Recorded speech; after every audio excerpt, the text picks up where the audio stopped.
The afternoon sun beat mercilessly through the grimy window of the passenger car as I pressed my gloved hand against the glass, watching the endless expanse of Colorado territory roll past in waves of golden grass and distant purple mountains. My heart hammered against my stays with each clatter of the wheels over the rails, carrying me toward a future I could scarcely imagine and a man I had never met. The matrimonial correspondence tucked safely in my reticule represented both salvation and surrender. Salvation from the desperate circumstances that had driven me from my position as governess, and surrender of any romantic notions I might have harbored about love matches and courtship. Thomas Whitmore's letters had been proper and businesslike, revealing a man of education and substance who understood the practical nature of our arrangement as clearly as I did. His photograph showed a stern-faced gentleman with dark hair and serious eyes, the sort of man who commanded respect in drawing rooms and cattle pens alike. At 32, he was master of one of the finest ranches in the territory, seeking a wife to manage his household and provide him with heirs to carry on the family name. I, at 24 and suddenly without employment or prospects, required the security that only marriage could provide. It was a transaction as clear and straightforward as any business dealing, yet something in his carefully penned words had hinted at depths beyond mere necessity. The train's whistle shrieked as we approached Milldale Station, and I gathered my few belongings with hands that trembled despite my efforts to maintain composure. My blue traveling dress, once my finest, showed the effects of 3 days' journey from Boston, where I had fled after the catastrophic end of my employment with the Ashford family. The memory of that final, humiliating confrontation with Mrs. Ashford still burned in my chest. Her cold accusations about inappropriate behavior with her eldest son, her refusal to provide references, her immediate dismissal without even a character letter to ease my path to new employment. "The truth of the matter, Miss Pemberton," she had said with icy precision, "is that young women of your circumstances must be exceedingly careful about appearances. Harold may fancy himself infatuated, but I will not have my son's future compromised by a governess with questionable antecedents." The unfairness of her implications had left me speechless with rage and humiliation. Harold Ashford had indeed pursued me with unwelcome attentions, but I had rebuffed his advances with the firmness that propriety demanded. Yet in the peculiar mathematics of society, the governess was always at fault when such situations arose. Now, as the train shuddered to a halt with a great hissing of steam and grinding of brakes, I faced the prospect of explaining my reduced circumstances to a man who had contracted for a respectable governess, not a dismissed employee fleeing scandal. My fingers worried the manila envelope containing what remained of my funds, barely enough for a month's modest lodging, certainly insufficient for return passage to Boston, even if I had anywhere to return to. The matrimonial agency's fee had consumed most of my savings, and the train fare to Colorado had taken the rest. I descended from the passenger car with as much dignity as I could muster, my carpetbag heavy in my hand, and my heart heavier still. The platform bustled with activity as passengers reunited with family members and business associates, their joyful greetings a stark contrast to my own apprehension. I had expected Mr. Whitmore to meet the train, as his last letter had indicated, but the crowd of faces turned toward the arriving passengers revealed no one who matched his photograph. Settling onto a weathered bench near the station house, I fought the rising panic that threatened to overwhelm my carefully maintained composure. Perhaps he had reconsidered the arrangement, I thought with growing dread. Perhaps news of my dismissal had reached him through channels I had not anticipated. The matrimonial agencies, for all their promises of discretion, were businesses that relied on reputation, and Mrs. Ashford wielded considerable social influence that could easily destroy such arrangements. The platform gradually emptied as passengers claimed their luggage and departed with their waiting parties, leaving me increasingly conspicuous in my solitude. The station master cast curious glances in my direction, and I knew that soon he would approach with questions I was not prepared to answer. A woman traveling alone, without apparent destination or resources, was an anomaly that small-town officials felt obligated to investigate. It was then that I noticed him, a tall gentleman in a well-tailored black suit approaching with the measured stride of a man accustomed to command. His dark hair was neatly groomed, and his bearing spoke of prosperity and confidence. Yet it was his eyes that caught my attention, serious and probing, matching perfectly the photograph I had studied so carefully during the long journey. Relief flooded through me with such intensity that I felt momentarily lightheaded. "Miss Pemberton?" he inquired, removing his hat with a courtesy that spoke of good breeding. "I am Thomas Whitmore. I believe you were expecting me." I rose on unsteady legs, smoothing my wrinkled skirts with hands that still trembled from the emotional tumult of the past few minutes. "Mr. Whitmore? Oh, thank goodness." I was beginning to fear. I caught myself before revealing the full extent of my desperate thoughts. "Yes, I am Charlotte Pemberton, though I must confess that my circumstances have changed somewhat since our last correspondence." The admission hung between us like a challenge, and I watched his expression carefully for signs of withdrawal or disapproval. His dark eyes studied me with the same intensity one imagined he brought to evaluating livestock, taking note of details that would inform his decision about proceeding with our arrangement. I straightened my shoulders and lifted my chin, determined to meet whatever judgment he might render with dignity intact. "Changed circumstances are not necessarily insurmountable obstacles, Miss Pemberton," he replied after a moment that seemed to stretch into eternity. "Perhaps you would allow me to escort you to the hotel, where we might discuss matters in comfort? The journey from Denver can be quite taxing." His kindness in that moment nearly undid my composure entirely. I had braced myself for rejection, for the humiliation of being stranded without resources in a strange town, yet here was genteel consideration when I had expected cold calculation. I gripped my envelope more tightly, feeling the few remaining bills that represented my entire worldly fortune, and forced myself to speak the truth that honor demanded. "I'm afraid I cannot accept such hospitality, Mr. Whitmore. You see, the position I held in Boston was terminated quite suddenly, and my traveling expenses have left me in significantly reduced circumstances. I would not wish to presume upon your generosity when I am not certain I can fulfill the expectations outlined in our correspondence." The words tasted bitter as ash, but they were necessary. Better to face immediate rejection than to build our arrangement on false pretenses that would inevitably lead to greater humiliation later. Thomas Whitmore's expression shifted subtly, and I caught a glimpse of something that might have been understanding, or perhaps merely pity. When he spoke again, his voice carried a warmth that had been absent from his letters, as though my confession of vulnerability had somehow made me more real to him than our months of careful correspondence had achieved. "Miss Pemberton, I believe honesty in such matters speaks well of your character rather than against it. If you are willing, perhaps we might take a brief walk around the town while we discuss these changed circumstances. The evening air might refresh us both, and privacy will allow for more candid conversation than the hotel lobby would provide." I nodded my acceptance, not trusting my voice to remain steady if I attempted speech. As he offered his arm with the practiced gallantry of a gentleman, I placed my hand lightly on his sleeve and allowed him to guide me away from the station platform. The solid strength of his arm beneath the fine wool of his coat provided an anchor of stability in what had become a sea of uncertainty, and for the first time in weeks, I dared to hope that perhaps my desperate gamble might yet prove successful. We walked in companionable silence down Milldale's main thoroughfare, past the general store with its cheerful displays of dry goods and the barber shop where two elderly gentlemen sat discussing cattle prices in voices that carried clearly on the evening air.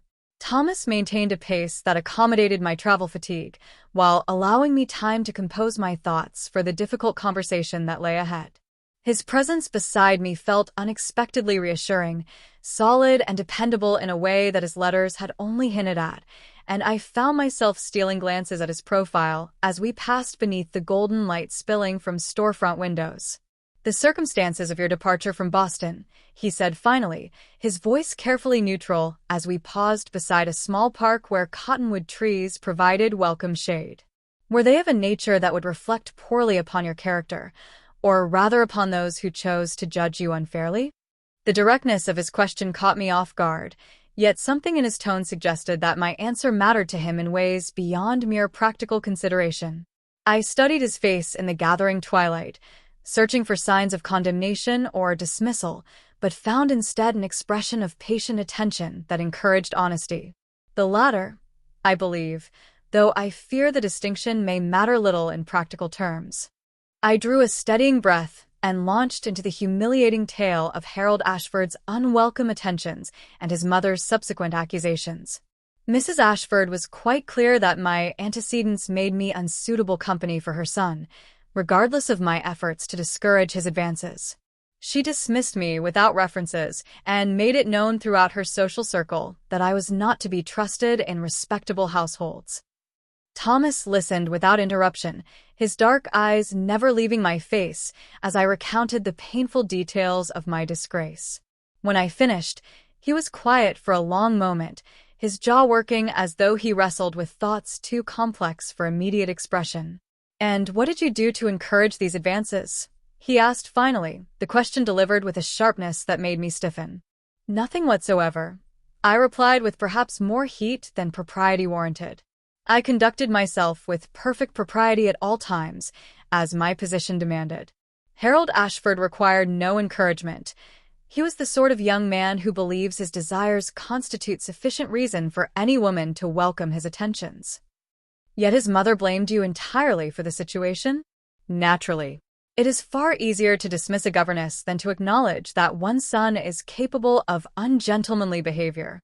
The bitterness in my voice surprised even me, but months of suppressed anger at the injustice had found an outlet at last. Thomas nodded slowly, and something in his expression suggested that my answer had satisfied him in ways I did not yet understand. I have observed that the wealthy often find it convenient to blame their servants for their own family's shortcomings. It preserves their illusions while disposing of inconvenient witnesses. His matter-of-fact assessment of the situation sent a wave of relief through me so powerful that I felt momentarily unsteady on my feet. For the first time since leaving Boston, I had encountered someone who questioned the justice of my dismissal rather than simply accepting it as evidence of my moral failings. The validation was more precious than gold, and I found myself blinking back tears of gratitude. "You believe me?" I whispered, hardly daring to hope that such understanding was possible. "Miss Pemberton, I have spent considerable time evaluating the character of potential business partners and employees. Your letters demonstrated intelligence, dignity, and moral conviction, qualities that do not typically coexist with the sort of behavior Mrs. Ashford described. Moreover, your willingness to confess your reduced circumstances when you might have concealed them speaks favorably of your honesty." We resumed walking, turning onto a side street that led toward the edge of town where the buildings gave way to open range land stretching toward the mountains. The western sky had taken on the deep purple and gold hues of approaching sunset, and the air carried the sweet scent of prairie grass mixed with the distant fragrance of pine from the higher elevations. "There is something else I must tell you," I said, my courage bolstered by his unexpected support. "My funds are nearly exhausted. I have perhaps enough for a week's modest lodging, but not sufficient to return to Boston, even if such a course were advisable. If our arrangement does not proceed, I will be left in rather desperate straits." Thomas stopped walking and turned to face me fully, his hands clasped behind his back in a gesture that somehow conveyed both authority and consideration.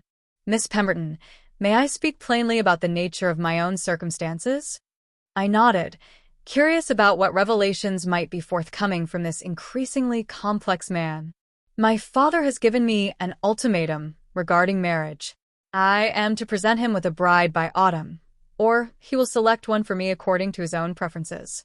At 68, Harold Whitmore remains very much the master of the Whitmore Ranch, and his word carries the weight of law in our household.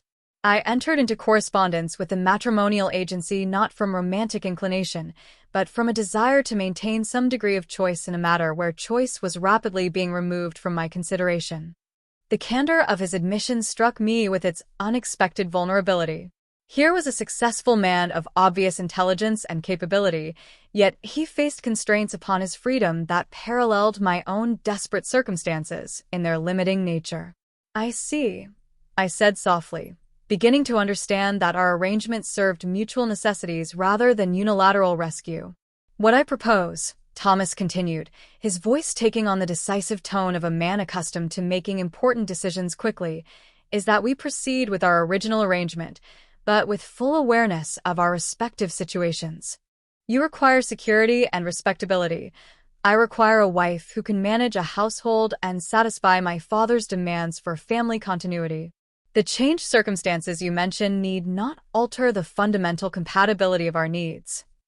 I stared at him in the growing twilight, hardly daring to believe that salvation could be offered so straightforwardly after the weeks of anxiety and desperation I had endured. You would still be willing to marry me, knowing that I come to you under a cloud of scandal and without resources? Miss Pemberton, Charlotte, I would be willing to marry you knowing that you possess the courage to face adversity with dignity and the honesty to confess uncomfortable truths when lesser persons might choose deception. These are qualities I value far more highly than an unblemished reputation purchased with silence or compliance. The use of my given name sent an unexpected warmth through my chest, and I found myself studying his face with new interest.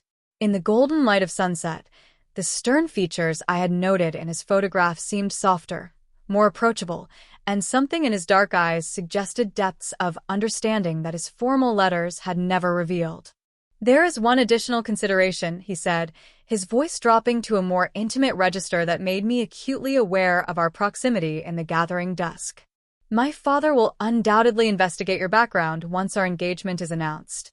If Mrs. Ashford's version of events reaches him before I have opportunity to explain the true circumstances, it could create complications for both of us. The reminder of practical realities sobered me instantly, bringing back the familiar anxiety that had plagued my journey westward. What do you suggest? I suggest we marry this evening, before any such complications can arise. Judge Morgan performs ceremonies until 8 o'clock, and the hotel keeps a minister on call for emergencies. A fait accompli would eliminate my father's opportunity to object, and your legal status as my wife would provide protection from any further persecution Mrs. Ashford might attempt. I felt the blood drain from my face as the implications of his proposal struck me with full force. Marriage within hours of our first meeting, to a man I knew only through correspondence, in a town where I was a complete stranger, the audacity of it took my breath away even as the desperate practicality of the solution appealed to my beleaguered sense of survival. You would marry me tonight? Without courtship, without proper preparation, without even knowing whether we should suit each other in daily life. Thomas stepped closer, and I caught the scent of bay rum and clean linen that seemed to embody masculine competence and reliability. Charlotte, we have been courting through our letters for 3 months. We have discussed our expectations, our values, our hopes for the future. Many couples enter marriage with far less knowledge of each other's character and circumstances. As for suiting each other in daily life. He paused, and something flickered in his eyes that made my heart skip in a most unseemly manner. I believe we have sufficient intelligence and goodwill between us to build a partnership that serves us both. The word partnership resonated with possibilities I had not dared to consider. Here was a man who spoke of marriage not as female subjugation, but as mutual cooperation between equals, a radical notion that appealed to sensibilities I had been forced to suppress during my years as a governess. And if we find ourselves incompatible? I asked, though even as I spoke the words, some instinct told me that compatibility would not be our greatest challenge. Then we will deal with that difficulty as rational adults committed to making the best of our circumstances. But Charlotte... He reached out and gently touched my gloved hand where it rested on his arm. I do not believe incompatibility will prove to be our problem. The sunset painted the sky in shades of rose and gold as I stood at the crossroads of my life, facing a decision that would determine my entire future. Behind me lay the ashes of my former existence, disgrace, poverty, and the bleak prospect of genteel starvation. Before me stood this unexpected man offering marriage, security, and the possibility of something approaching happiness. The choice, when viewed in such stark terms, was no choice at all. Yes, I whispered, the word escaping my lips before conscious thought could intervene. Yes, I will marry you tonight. Thomas's expression transformed with a smile that banished the stern formality I had noted in his photograph, revealing warmth and genuine pleasure that made him appear years younger. Then we had best see about making the arrangements. Judge Morgan's office is just 2 blocks over, and Mrs. Page at the general store can provide witnesses if needed. As we turned back toward the town center, walking with greater purpose now that our course was decided, I felt a curious lightness in my chest that had nothing to do with relief at my practical salvation. Something about Thomas Whitmore, the way he had listened to my story without judgment, his straightforward proposal of partnership, the respect with which he treated my opinions, stirred feelings I had not expected to experience in what was essentially a business arrangement. The judge's office occupied the ground floor of a tidy brick building that also housed the town's small law practice. Thomas knocked firmly on the door marked Honorable Samuel Morgan, Justice of the Peace, and we were admitted by a portly gentleman with kind eyes and a magnificent white beard that gave him the appearance of a benevolent patriarch. "Mr. Whitmore," Judge Morgan said with obvious pleasure, "what brings you to town so late in the day? I hope there's no trouble at the ranch." "No trouble, Judge, but rather a joyful occasion. I would like you to meet Miss Charlotte Pemberton, who has just agreed to become my wife. We were hoping you might perform the ceremony this evening." Judge Morgan's eyebrows rose with surprise, but his expression remained warmly welcoming as he turned his attention to me. "Miss Pemberton, what a delightful surprise. Thomas has been one of our most eligible bachelors for far too long. I would be honored to officiate your wedding ceremony." Within minutes, Mrs. Page and her daughter had been summoned from the general store to serve as witnesses, bringing with them a small bouquet of wildflowers hastily gathered from the shop's garden display. The simple gesture of feminine kindness brought tears to my eyes, reminding me that despite the unconventional nature of our wedding, I was surrounded by good-hearted people who wished us well. As Judge Morgan opened his leather-bound book and began the familiar words of the marriage ceremony, I found myself studying Thomas's profile in the lamplight. His jaw was firm with determination, yet something in the way he glanced at me suggested that this moment held significance beyond mere practical necessity. When he turned to face me for the exchange of vows, his dark eyes held mine with an intensity that made my breath catch. "Do you, Thomas Harold Whitmore, take Charlotte Elizabeth Pemberton to be your lawfully wedded wife, to have and to hold, in sickness and in health, for richer or poorer, for better or worse, till death do you part?" "I do," Thomas replied, his voice steady and clear, carrying a conviction that seemed to resonate through the small room. "Do you, Charlotte Elizabeth Pemberton, take Thomas Harold Whitmore to be your lawfully wedded husband, to have and to hold, in sickness and in health, for richer or poorer, for better or worse, till death do you part?" The words hung in the air between us, weighted with promises I was only beginning to understand. Looking into Thomas's eyes, I saw not the stranger I had feared to meet, but a man of honor and substance who offered partnership where I had expected subjugation, understanding where I had braced for judgment. "I do," I said, my voice stronger than I had expected it to be. Thomas produced a simple gold band from his vest pocket, clearly a family heirloom that had been prepared for this moment, and slipped it onto my finger with hands that were surprisingly gentle for their obvious strength. The ring fit perfectly, as though it had been waiting all these years for my hand to claim it. "By the power vested in me by the territory of Colorado, I now pronounce you husband and wife. Thomas, you may kiss your bride." The kiss that followed was chaste and brief, appropriate for public ceremony, yet something in the gentle pressure of Thomas's lips against mine suggested depths of feeling that formal vows could not express. When we separated, I felt as though I had crossed an invisible threshold into a life I could not yet imagine, but somehow no longer feared. The congratulations and well wishes of our impromptu wedding party surrounded us in a warm cocoon of community acceptance that made the hasty ceremony feel less like desperate expediency and more like a celebration of genuine joy. Mrs. Page pressed a jar of her finest preserves into my hands as a wedding gift, while her daughter shyly offered me the remaining wildflowers with the solemnity of a child participating in an important adult ritual. "Mrs. Whitmore," Thomas said as we emerged from the judge's office into the purple twilight, my new name on his lips sending an unexpected thrill through me. I believe we should send a telegram to my father announcing our marriage before we retire for the evening. It would be best if he heard the news from us rather than through town gossip.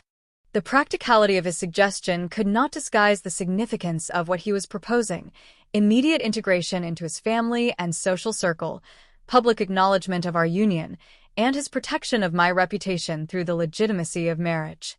I nodded my agreement, understanding that each step we took together made our arrangement more real and more binding. The telegraph office remained open for late travelers, and Thomas composed a brief message with the efficiency of a man accustomed to business communications. Father, married Miss Charlotte Pemberton this evening. Returning to ranch tomorrow with my wife. Thomas. As we walked toward the hotel where Thomas had secured rooms for the night, separate accommodations, he assured me with the delicacy of a true gentleman. I reflected on the extraordinary turn my life had taken in the space of a few hours. This morning I had been a disgraced governess facing destitution. Tonight I was the wife of a prosperous rancher with a secure future and the protection of both law and social convention. Yet as we paused outside the hotel entrance, I realized that the most remarkable transformation was not in my circumstances, but in my feelings toward the man who now stood beside me as my husband. Thomas Whitmore had revealed himself to be not merely a practical solution to my desperate situation, but a person of integrity and surprising understanding whose company I found genuinely appealing. Charlotte, he said softly, using my given name with the familiarity that marriage now permitted, I want you to know that tonight changes nothing about the respect I intend to show you. We may be husband and wife-in-law, but I understand that true partnership must be built over time through mutual consideration and growing affection. His thoughtfulness in addressing what might have been an awkward subject touched me deeply, confirming my growing impression that I had married, not just wisely but well. Thomas, I replied, testing the intimacy of his name on my lips, I am grateful for your consideration, and I hope that in time our arrangement may indeed grow into something approaching genuine partnership.